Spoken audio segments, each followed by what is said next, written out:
Reason people love to hear we're Israelites, Christ is black, all these different things. But as soon as the commandments come out, everybody likes to run. That's the issue, because our people love to live in sin. And that's the reason we're in the decayed state we're in. Read that.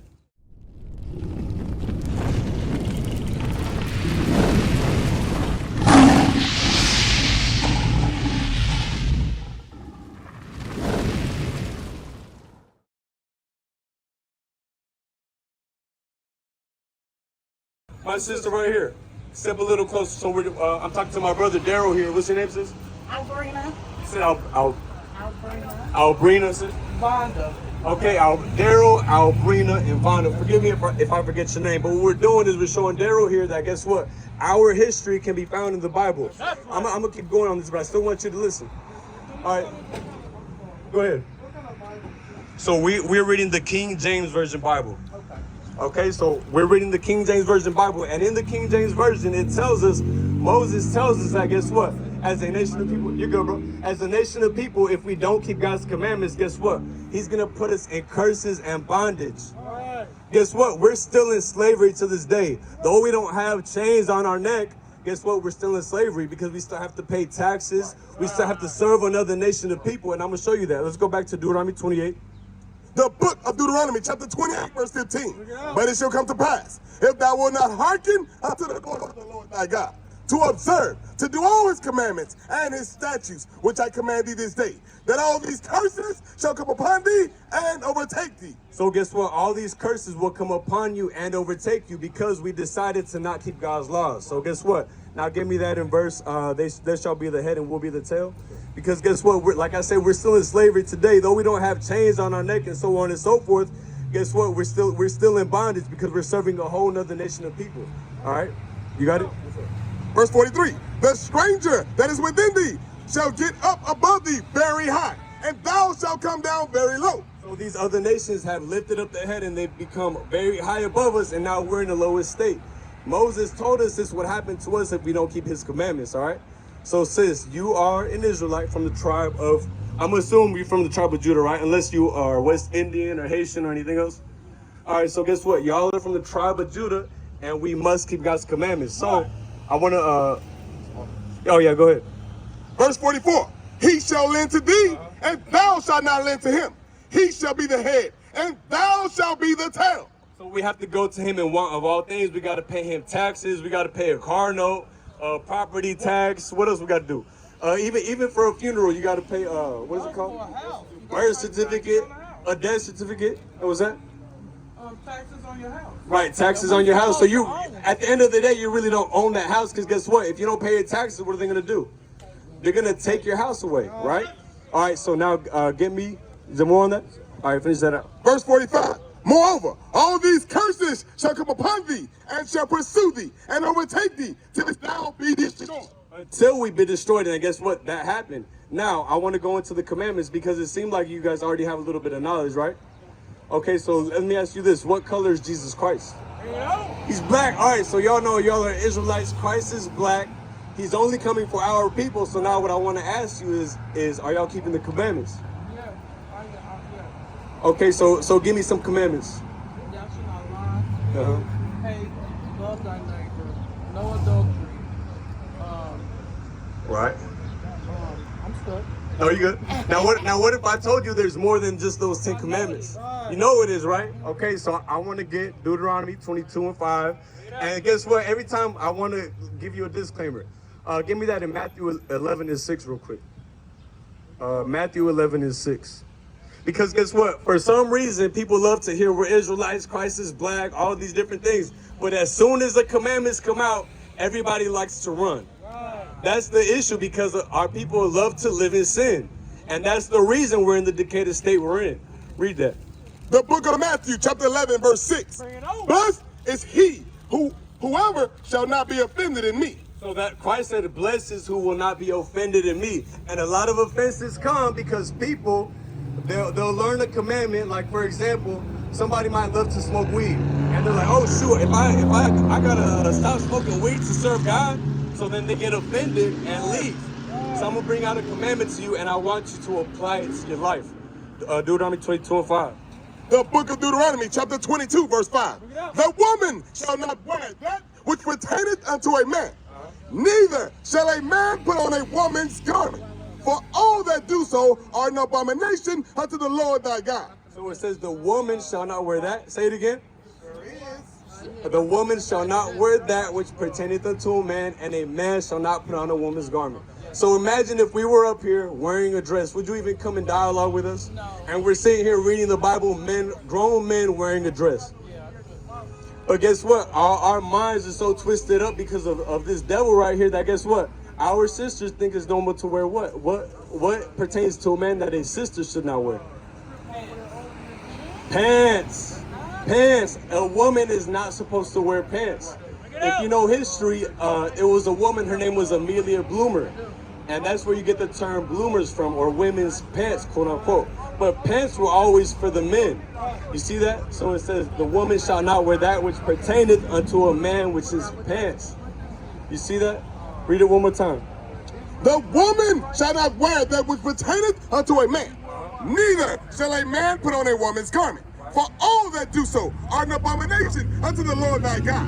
So the same way you look at us, like if we were wearing a dress, you look at us crazy, like it's an abomination. And guess what? Like I said earlier, our minds are so twisted up that we think, our sisters think it's normal to wear pants, but that's not normal. And I want you to think about this. A lot of times women wear what do you call them, leggings? That's really underwear. So you're really walking around in your underwear. You really should put a dress over that, all right? That's a commandment that our sisters must keep as Israelites. You want to know what the one girls that wear, Somalians that wear their garb? They have Somalia. What do you call it? Hijab? Yeah, hijab.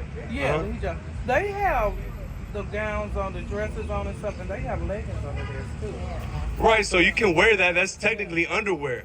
Now they go to the extreme, like all you can see is their eyes. You don't have to do all that, but you do have to have your head covered. You don't have to cover your face. That's where they get that from. That religion, a lot of stuff they took from the Bible and made it into their own religion. It was Muhammad. He took the Bible. He followed the prophets, and he took what we wrote it down and put it into the Quran, right? Y'all still follow Muhammad, Elijah Muhammad? Do we follow a lot? No, we don't. We are Israelites. We're not Nation of Islam, Muslims. We don't follow any of that. We follow what the Bible says. We keep the commandments of the Bible. We don't do all that stuff. That's a man-made religion. That religion was given to us during the sub-Saharan slave trade. That's when that religion was introduced to our people. But now we take all this pride in it, like NOI and so on and so forth, right? But I don't want to be rude, but oh, you're good. a lot of this stuff is in Tennessee, isn't it? Yes, at the National. It's the National Civil Rights Museum. A lot of this stuff is in here like this. Right, you had the civil rights movement, and we don't hate against those men because like Malcolm X and Martin Luther King, they had a lot of love for their people, and you also had the young lords, the brown berets for the Hispanics. We don't hate those men because they had love for their people, but where they erred is they didn't do it scripturally. They didn't keep the commandments. That's why you didn't see those things prosper. Right. Now I'm gonna show you another commandment that you must keep. 1 Corinthians 11. All right, so let me get you a couple more scriptures. I want you to actually apply it and learn more, okay? I want you, when you leave, I want you to get these men's numbers and actually learn, all right? Learn more. 1 Corinthians chapter 11, verse 3. But I will have you know that the head of every man is Christ, and the head of the woman is the man, and the head of Christ is God. So guess what? There's order in the Bible, but today in society, it's all messed up again, right? You got the woman ruling over the man, and then you got an effeminate man serving the woman. But according to the Bible, it's the Most High God, Christ, the man, the woman, and then the children. So there's room for women to teach, but the woman's job is to teach the children. The man's job is to teach and order his wife and direct his household. And guess what? We also serve Christ. So guess what? There's order in the Bible. But that's the issue that we have in Black and Hispanic communities. We don't like order. We're rebellious as a people. That's the issue. Read it again. But I will have you know that the head of every man is Christ, and the head of the woman is the man, and the head of Christ is God. Every man praying or prophesying, having his head covered, dishonoreth his head. So if we were to have our head covered, we would dishonor our head, which is Christ, the black Messiah. Keep reading. But every woman that praying or prophesying with her head uncovered dishonoreth her head. So if your head is uncovered, you dishonor your head, which who's your head? The man. Give him a round of applause. The man is your head. They cover their head. All your Israelite women, they cover their head. Yeah, so whenever if you, for example, if you go to pray, you should have your head covered as a woman. If you are in the midst of prophecy or scriptures, again, you should have your head covered. So every day when you have to have your head covered? You don't have to have it covered every day, like, you know, not all the time, but whenever it pertains to going over the scriptures or you're praying, you should have your head covered. Right. Before we go, we got to talk about girls. Do y'all read out of the Quran? No, we do not read out of the Quran. The Quran is a whole separate book. Remember the Quran came later on. The Quran, they mimic the Bible. That's why you see some similarities, like with the hijab with the woman. They got that from 1 Corinthians 11. That's why the women do that. I read that Bible. Yes, this is the King James version. Yeah, I have a whole lot of different, but they're all. You don't need those Bibles. You should throw them in the trash. The NIV, the ESV, all these different variations, because what they do is they take certain words out. The name of your Bible? Yeah, you got the front. The Holy Bible in the original King James version. So look at this point. It says right here, translated out of the original tongues. So what he did was he took Hebrew, Latin, and Greek, and he had translators, real scholars that translated the Bible. You have the Latin Vulgate, the Septuagint, right, and the Hebrew, and they translated it into English because most people now speak English. Yeah, but you want to know what? My brother was going to be a pastor.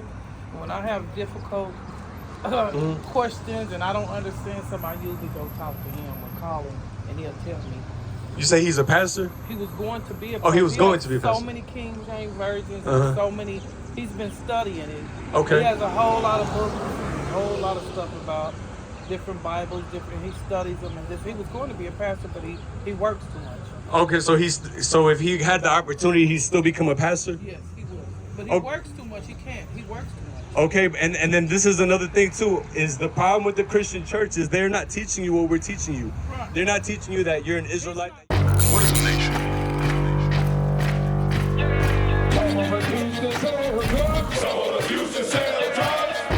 Nation is men leading by example.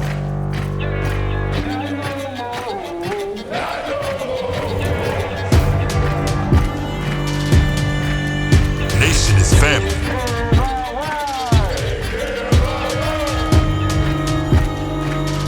Nation is community.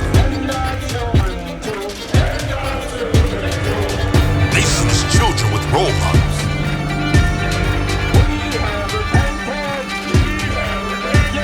Nation is unity.